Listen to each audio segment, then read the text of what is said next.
The Little Book of Behavioral Investing: How Not to Be Your Own Worst Enemy, by James Montier. Introduction. Imagine for a moment that you worked at a job for 20 long years. You showed up every day, you put in the effort, you did what you were told. And at the end of those 2 decades, you looked at what you earned and compared it to what the company was capable of paying you. And you discovered a shocking, gut-wrenching truth: you had left more than 75% of your potential earnings on the table. Not because of a bad economy. Not because of a stock market crash. But because of the simple, everyday decisions you made along the way. You'd be devastated, wouldn't you? Well, that is the exact story of the average investor over the last several decades. A famous annual study, called the Dalbar Study, looks at this very thing. It compares the returns of the stock market, let's say the S&P 500, to the actual returns that real, individual investors achieve with their own money. Over a recent 20-year period, the market itself returned just over 8% per year. But the average person investing in that market, they managed to earn a paltry 1.9% per year. How is that even possible? How can someone be in the right place, at the right time, and still walk away with so little? The answer is the single most important, and most difficult, lesson in all of finance. And it's the entire reason we're here today, talking about a brilliant little book by James Montier titled The Little Book of Behavioral Investing. This isn't a book about picking stocks. It's not about complex formulas or economic forecasts. This is a book about you. It's a book about the invisible enemy that lives inside your own mind, an enemy that causes you to buy high, sell low, and make a mess of your financial future.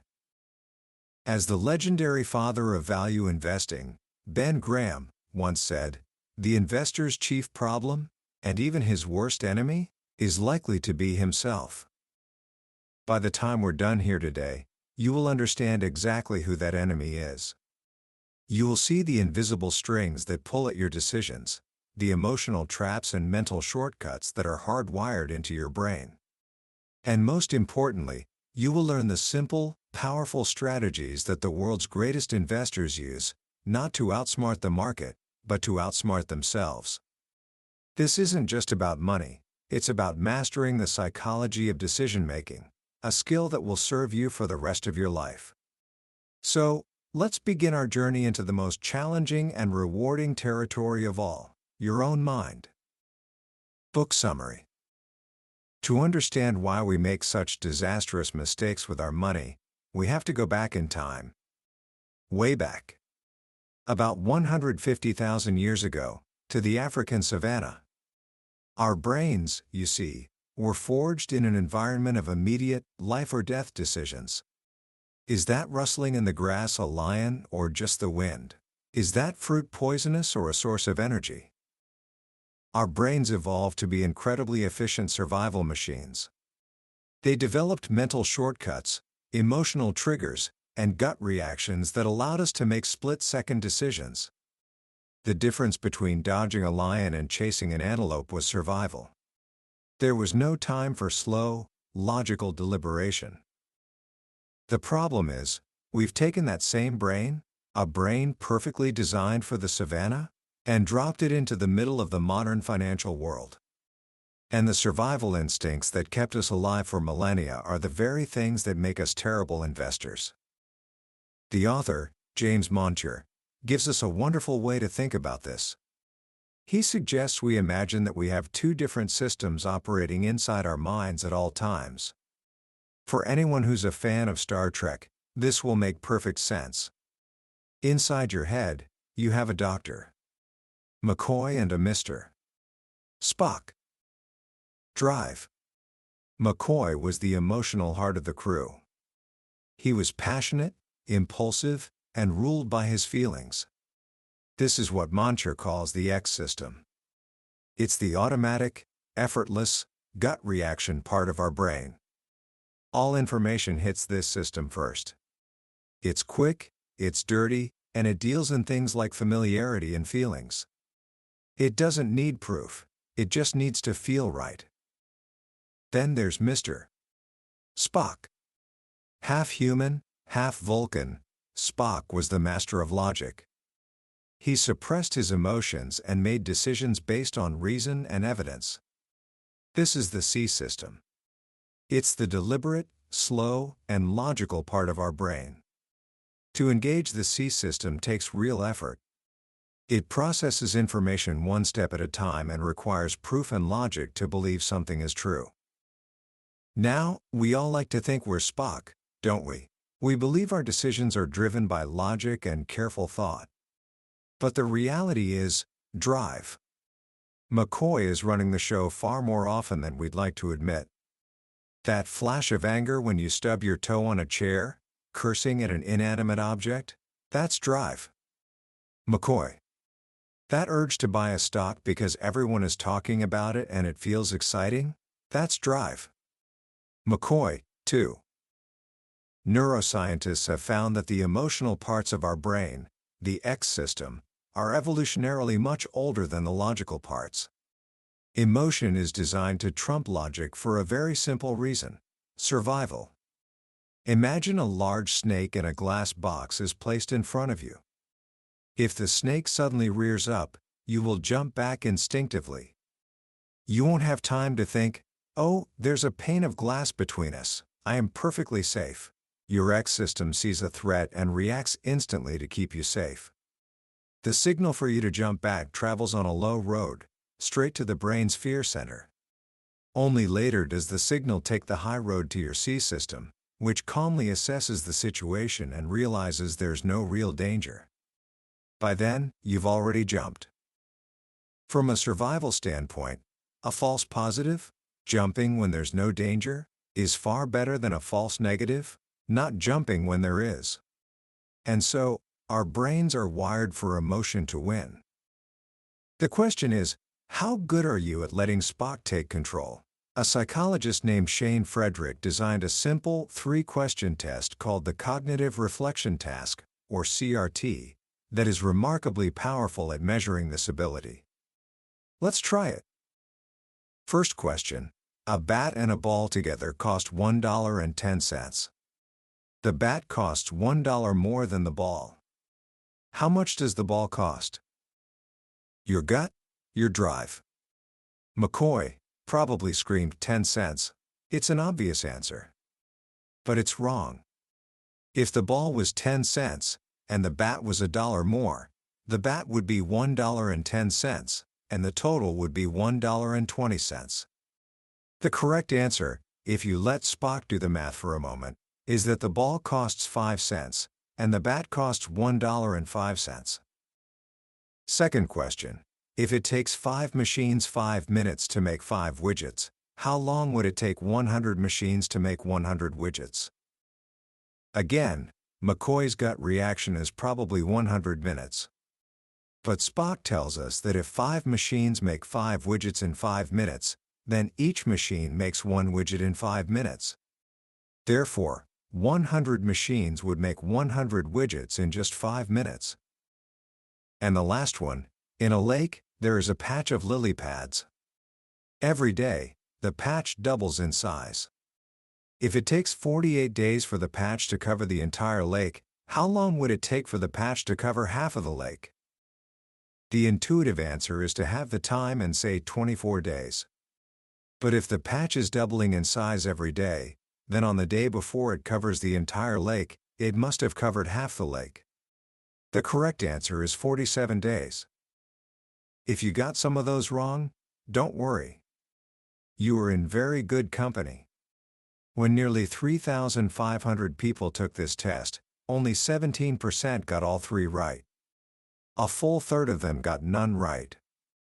Even among students at MIT, one of the world's top universities, less than half got all 3 correct. This test tells us something profound. We are all prone to making decisions with our emotional, impulsive X system, and we often fail to double-check those decisions with our logical C system. And here is the crucial link to investing. The situations where we are most likely to rely on our flawed McCoy brain are when a problem is complex, when information is incomplete, when goals are shifting, and when stress is high. Does that sound like investing to you? It should. It perfectly describes the environment we face in the financial markets. This is why the legendary investor Warren Buffett has said that what you need in investing isn't a stratospheric IQ, but the right temperament. You need the ability to control the urges that get other people into trouble. You need to learn how to let Spock take the helm. But here's the tricky part. Willpower, the very thing we rely on to control our urges, is like a muscle. It gets tired. Psychologists conducted a famous experiment to prove this. They brought in hungry students who had been told not to eat for hours. One group was put in a room filled with the aroma of freshly baked chocolate chip cookies.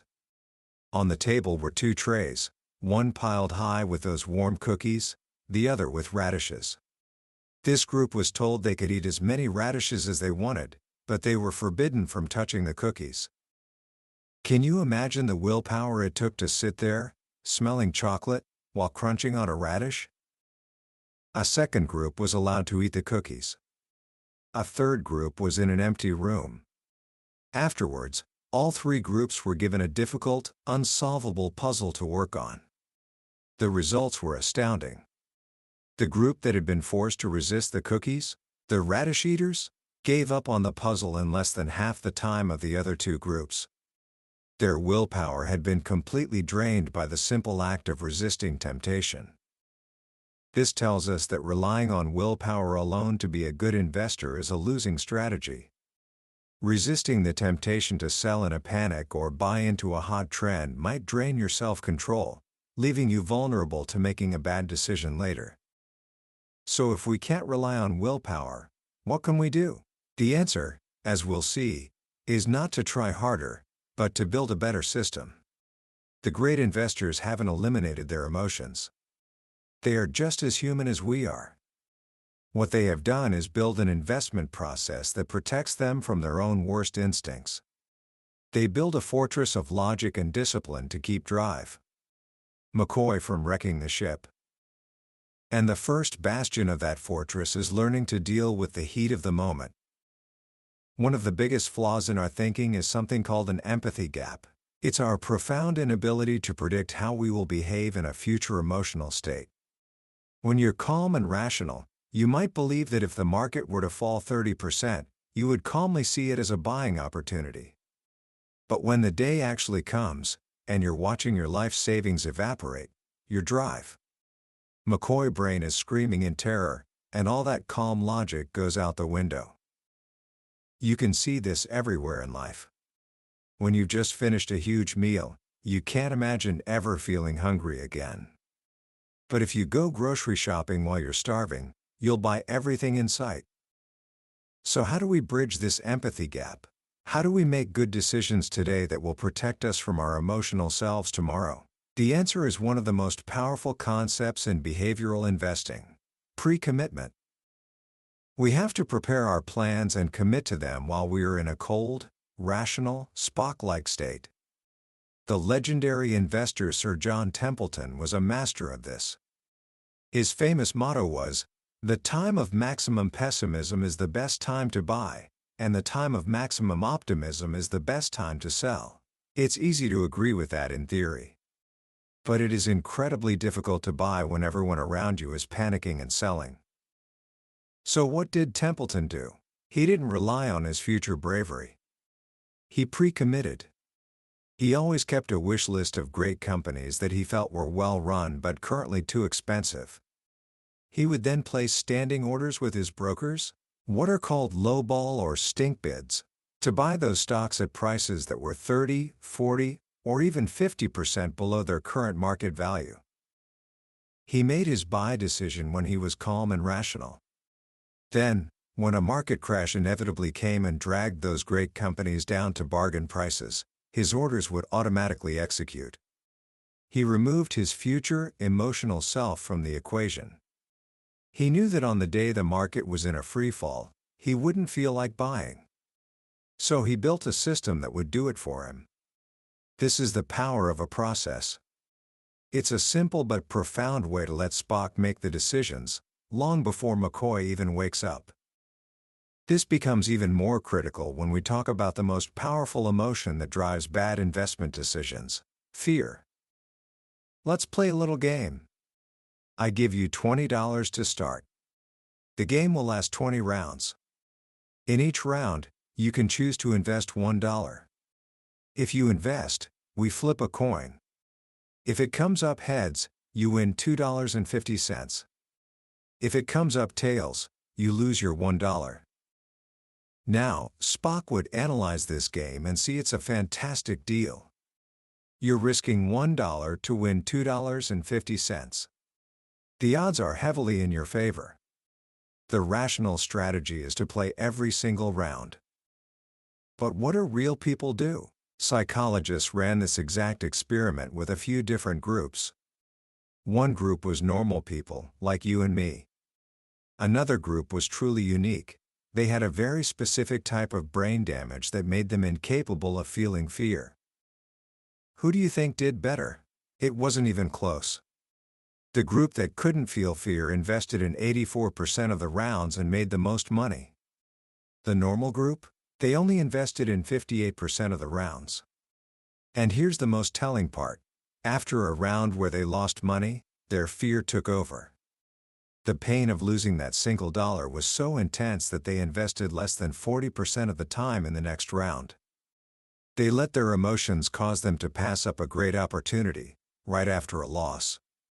Even worse, the longer the game went on, the worse their decision-making became. Fear was cumulative. This is a perfect model for a bear market. When stock prices are falling and valuations are cheap, that is precisely the time when future returns are likely to be highest. It's the equivalent of that coin flip game. But it's also the time when our fear is at its peak, especially if we've already lost money. Our drive. McCoy brain screams danger, and we run for the exits, selling at the bottom, or we suffer from what investor Jeremy Grantham calls terminal paralysis, sitting on our cash, too terrified to act. Grantham says there is only one cure for this paralysis. You absolutely must have a battle plan for reinvestment and stick to it. You have to decide now, while you are calm, what it will take for you to get back into the market. Maybe it's a certain valuation level, or a certain percentage decline. But you must define it, write it down, and commit to it. Because, as he warns, the market doesn't turn when it sees the light at the end of the tunnel. It turns when everything looks black, but just a subtle shade less black than the day before. By the time the good news is obvious, the biggest gains will already be gone. Fear isn't the only emotion that gets us into trouble. Its partner in crime is optimism, or more accurately, over-optimism. Let me ask you a few quick questions. Are you an above-average driver? How about your job? Are you better than most of your peers? Most of us, if we're being honest with ourselves, would answer yes to both. When the author asked a group of over 600 professional fund managers if they were above average at their jobs, a staggering 74% said they were. Of course, by definition, only half of them can be. This tendency to overrate our own abilities is known as over-optimism, and it's amplified by something called the illusion of control. We tend to believe we can influence outcomes that are actually random. This is why people will pay 4 times more for a lottery ticket if they get to pick their own numbers, as if the act of choosing somehow makes those numbers more likely to come up. In investing, this is incredibly dangerous. We feel that because we have access to tons of information, because we can choose from thousands of stocks, and because we are personally involved, we have some control over the outcome. This leads to the second major ego trap: overconfidence. One of the most robust findings in psychology is that experts are often even more overconfident than laypeople. The book shares a fascinating comparison between two groups of experts, weathermen and doctors. When a weatherman says there's a 50% chance of rain, it rains about 50% of the time. They are surprisingly well calibrated. Why? Because they get immediate, clear feedback every single day. They can look out the window and see if they were right or wrong. Doctors, on the other hand, are a terrifying bunch. Studies show that when doctors are 90% confident in a diagnosis, they are actually correct only about 15% of the time. The feedback they get is often delayed or ambiguous, so their overconfidence never gets corrected. Unfortunately, the evidence suggests that investment professionals are the one group that makes doctors look well calibrated. In one study, professional investors were asked to pick which stock in a pair would outperform over the next month. When they were 100% confident in their pick, absolutely no doubt in their minds, they were actually right less than 12% of the time. What happens when this massive overconfidence meets the stock market? Excessive trading. We think we know more than everyone else, so we buy and we sell constantly. Two professors, Terry O'Dayon and Brad Barber, studied the accounts of 66,000 investors at a discount brokerage. They found that the individuals who traded the most frequently earned the lowest returns, lagging the market by a huge margin. Their supposed informational edge was completely eaten up by trading costs. And here's a fun, if slightly painful, fact: they also found that men, who are psychologically more prone to overconfidence, traded far more than women, and as a result, women earned higher net returns.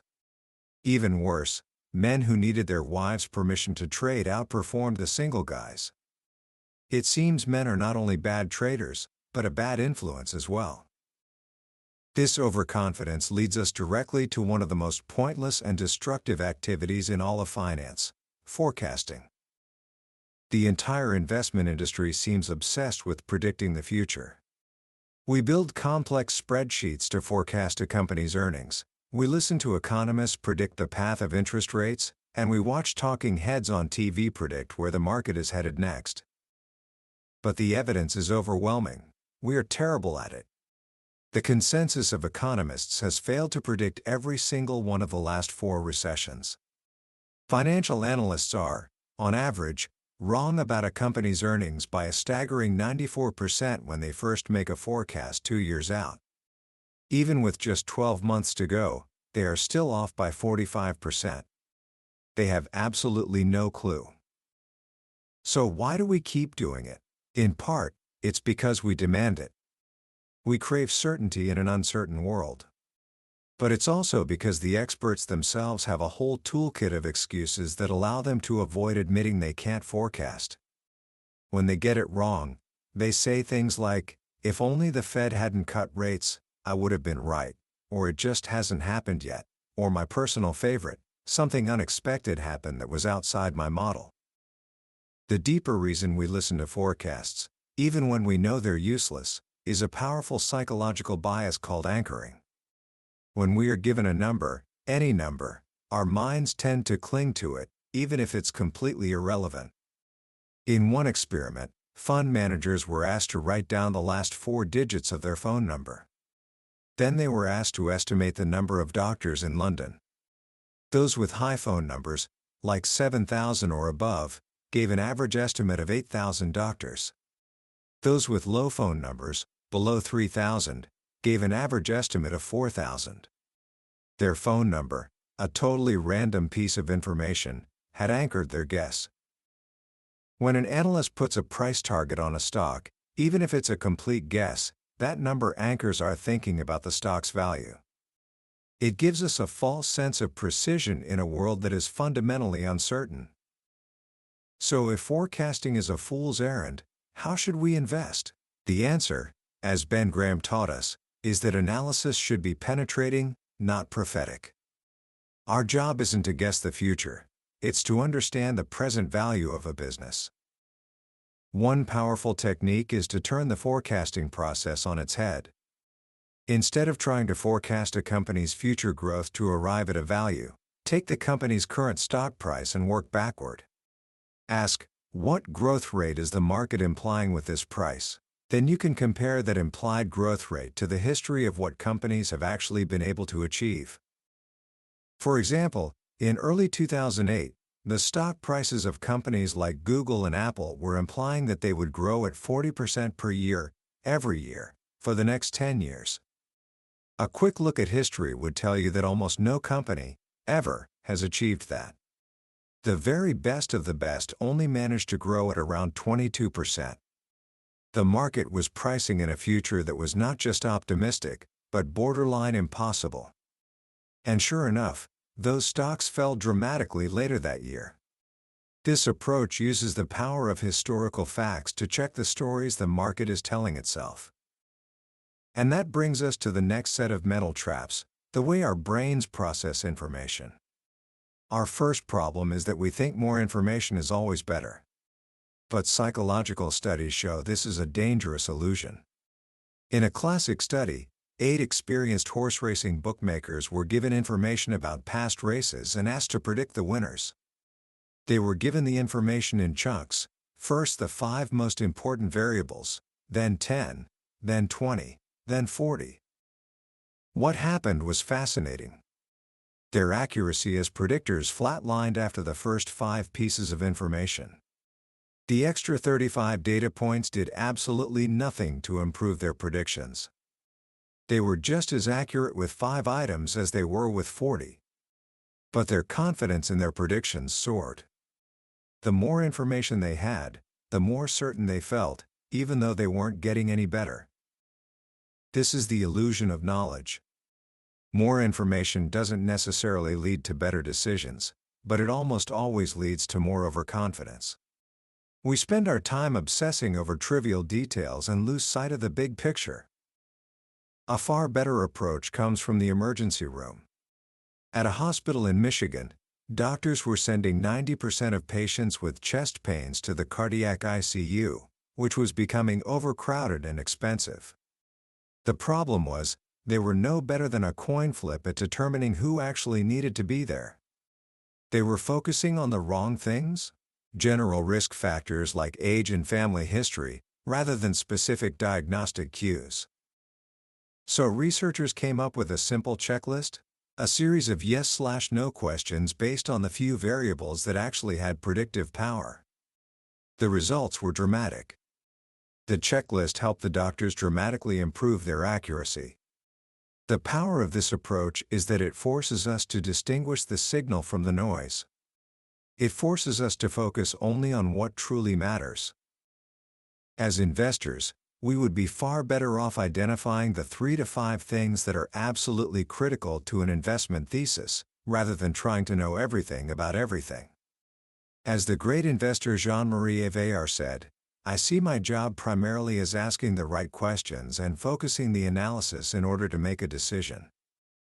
But it's not just about how much information we have, it's also about how we look at it. And here we encounter one of the most powerful and insidious biases of all, confirmatory bias. We don't look at evidence with an open mind. We actively seek out information that confirms what we already believe, and we ignore or dismiss anything that contradicts it. Let's try a little puzzle. I lay 4 cards on the table in front of you. They show E, 4, K, and 7. I tell you that every card has a letter on one side and a number on the other. And I give you a rule: if a card has an E on one side, then it must have a 4 on the other. Your task is to turn over the minimum number of cards necessary to see if I'm telling the truth. Which cards do you turn over? About 95% of people get this wrong. The most common answer is to turn over the E and the 4. Turning over the E is correct. If it doesn't have a 4 on the back, you've proven my rule is false. But turning over the 4 tells you nothing. My rule didn't say that a 4 must have an E on the back. You're turning it over because you're looking for confirming evidence. The other card you must turn over is the 7. Why? Because if that 7 has an E on the back, you've also proven my rule is false. To test a hypothesis, you must actively look for evidence that could disprove it. This is the principle of falsification, and it is the bedrock of the scientific method. But it goes against every instinct in our body. We read the columnists who agree with us. We watch the news channels that confirm our worldview. We have meetings with people who share our opinions because it makes us feel good to have our ideas repeated back to us. This is a disastrous way to invest. A far better approach comes from Bruce Berkowitz of Fairholme Capital. He says that instead of looking for reasons to buy a company, his team actively tries to kill it. They think of every possible thing that could go wrong: a recession, rising interest rates, terrible management, a dirty bomb going off. If they try every which way to kill their best ideas and they still can't kill them, then maybe they're onto something. This leads to another, related bias: conservatism. We are slow to change our minds, even in the face of new evidence. We anchor on our initial view and only adjust it grudgingly. You can see this clearly with stock market analysts. They are always behind the curve. They only cut their earnings forecasts after the bad news is already out, and they do it slowly. The root cause of this is often the sunk cost fallacy. We tend to hang on to our views, or our losing stocks, simply because we've already invested so much time, effort, or money into them. Imagine you are the president of an airline. You've invested $10 million in a project to build a stealth plane.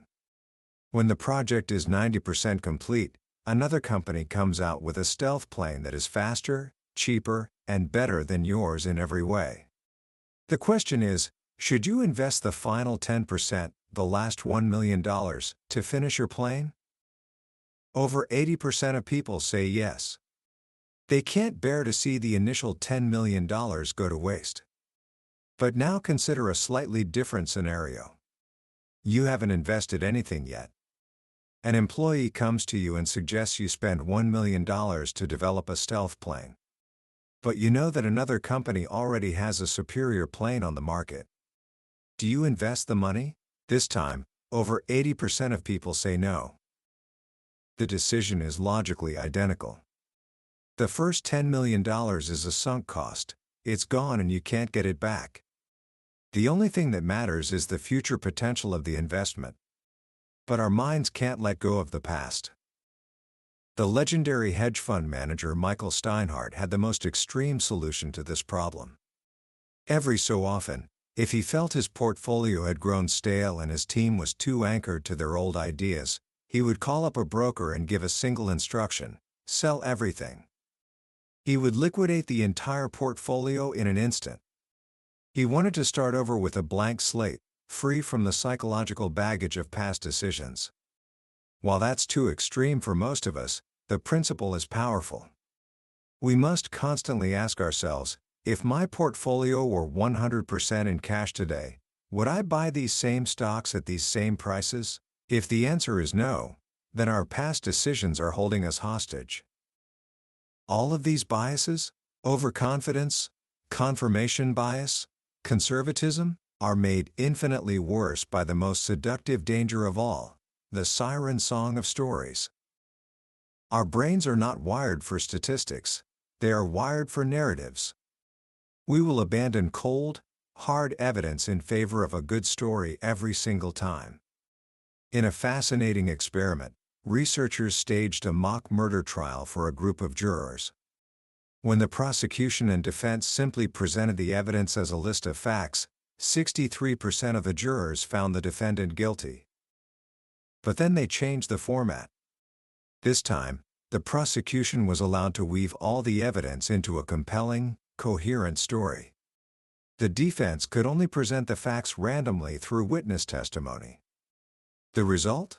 The number of guilty verdicts jumped to a staggering 78%. Then they flipped it. The defense told the story, and the prosecution just presented facts. This time, the guilty verdicts plummeted to just 31%.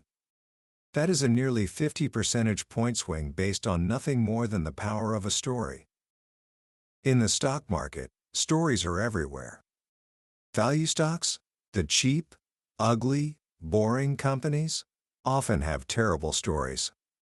People don't want to own them. Growth stocks, on the other hand, especially initial public offerings (IPOs), come with amazing stories.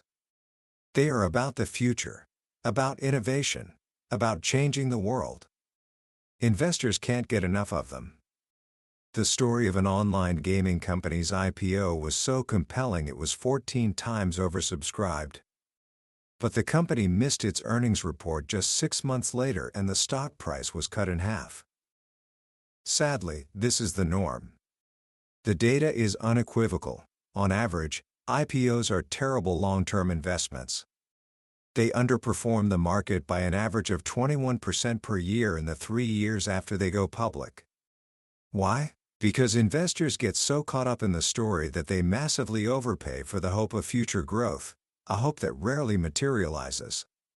As Ben Graham warned, the most dangerous thing an investor can do is capitalize entirely on conjectural future prospects. In other words, paying for a story. The only defense against the siren song of stories is to chain yourself to the mast of facts. As Sergeant Joe Friday used to say on the old TV show Dragnet, just the facts, ma'am. We must focus on the cold hard numbers, valuation, balance sheets, capital discipline. Facts are emotionally cold, and they are the language of the C system, the language of Spock. This brings us to one of the most visible and destructive results of all these biases coming together: market bubbles. From the Dutch tulip mania in the 1630s to the South Sea bubble of the 1700s, from the dot-com bubble of the late 90s to the housing and credit bubble of the 2000s, history is a graveyard of financial manias. Standard financial theory says these things shouldn't happen. In an efficient market, rational arbitrageurs should step in and correct any mispricing. The reality is that bubbles are not rare black swan events. They are a regular and predictable feature of financial markets. One study found over 30 bubbles since 1925 ? That's more than one every 3 years. And every single one of them burst. Bubbles are a byproduct of human behavior. Though the details change, this time it's technology, next time it's real estate, the underlying psychological pattern is always the same. There are 5 classic phases. It starts with a displacement, a genuine piece of good news, like a new technology or a change in regulations, that creates new profit opportunities. This kicks off a boom. Then comes credit creation. Just as a fire needs oxygen, a boom needs cheap and easy money to grow. This leads to euphoria. Prices start to rise, and people start to believe they can only go up. Traditional valuation methods are dismissed as outdated. New metrics are invented to justify the insane prices. The 4 most dangerous words in investing, "This time is different," are heard everywhere. This is followed by the critical stage, or financial distress. Insiders start to cash out. The excess leverage built up during the boom becomes a major problem. And fraud often starts to emerge. Finally, comes the revulsion. The bubble bursts, and investors are so scarred by their losses that they can no longer bring themselves to participate in the market at all. This is when assets become dirt cheap, but no one has the courage to buy them. Why don't we see these predictable patterns? We are blinded by all the biases we've discussed: over-optimism, the illusion of control, and myopia, an overwhelming focus on the short term. The average holding period for a stock on the New York Stock Exchange today is about 6 months. In the 1950s and 60s, it was 7 or 8 years. When your time horizon is only a few months, you don't care about long-term value. You only care about what the stock will do next quarter. This short-term focus leads to a powerful bias for action. We feel like we have to be doing something all the time. A fantastic example of this comes from the world of soccer.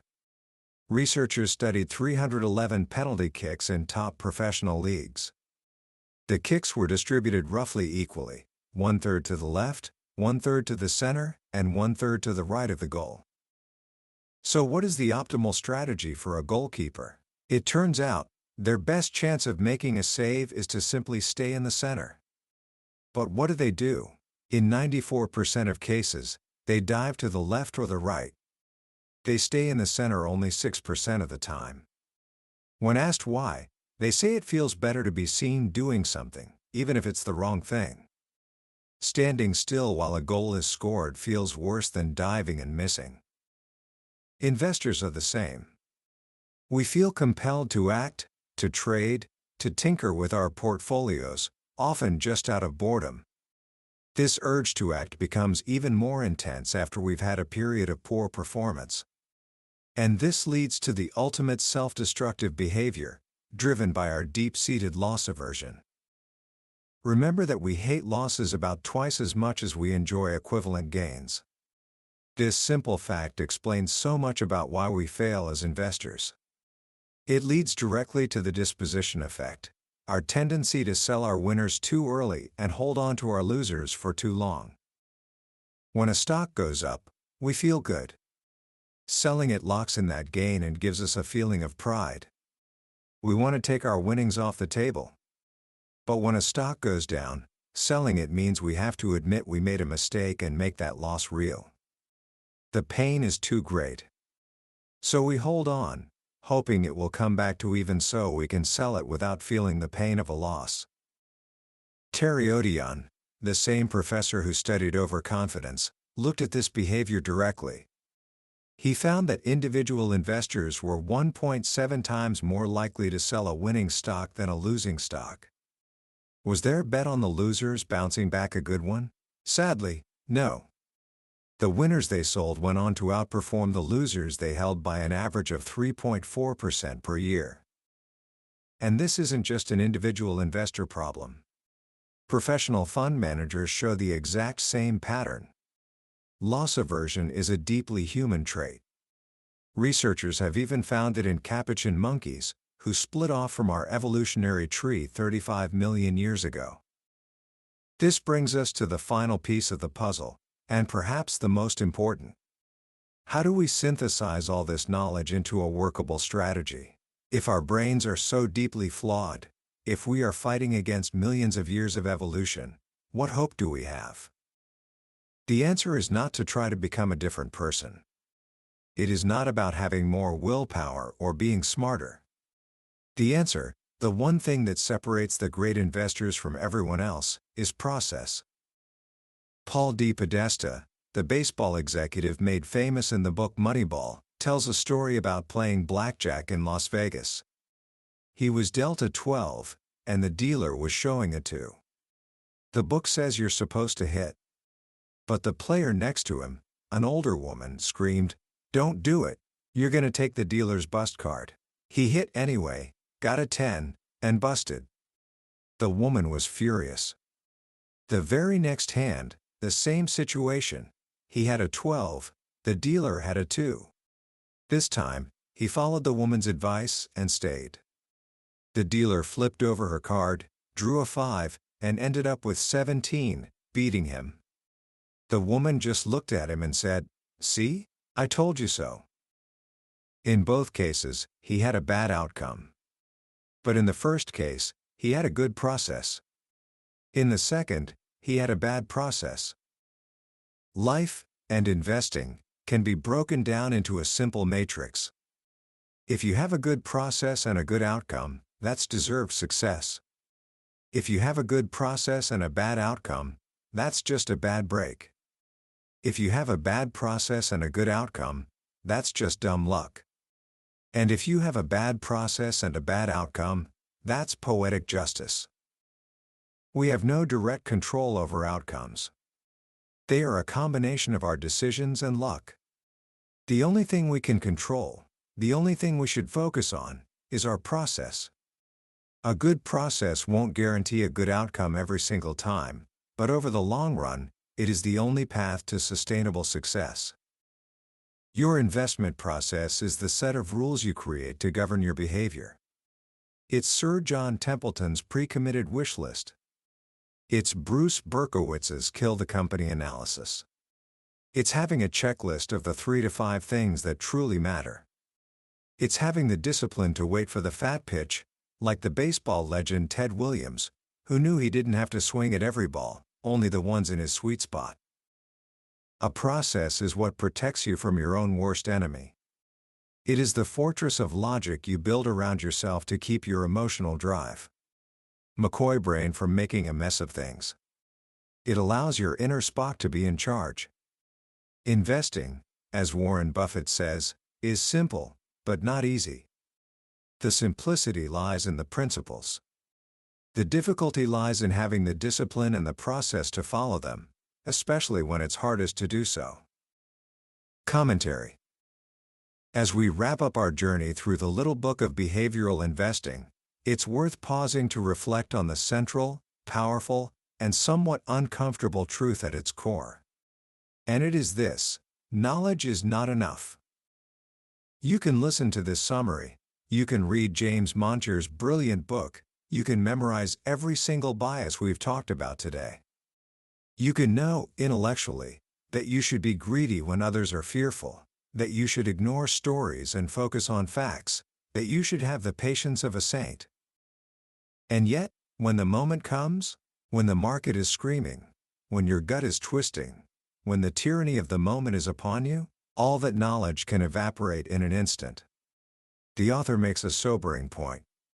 Even in the most life-threatening situations, knowledge doesn't automatically translate into better behavior. In countries with high rates of HIV/AIDS, the vast majority of people know that using a condom can prevent transmission. And yet, a significant percentage still don't use them. The gap between knowing and doing is one of the most persistent and difficult challenges of the human condition. So, what is the bridge across that gap? It is the theme that has run through our entire discussion today: process. You cannot promise your way to becoming a better investor. You cannot rely on willpower.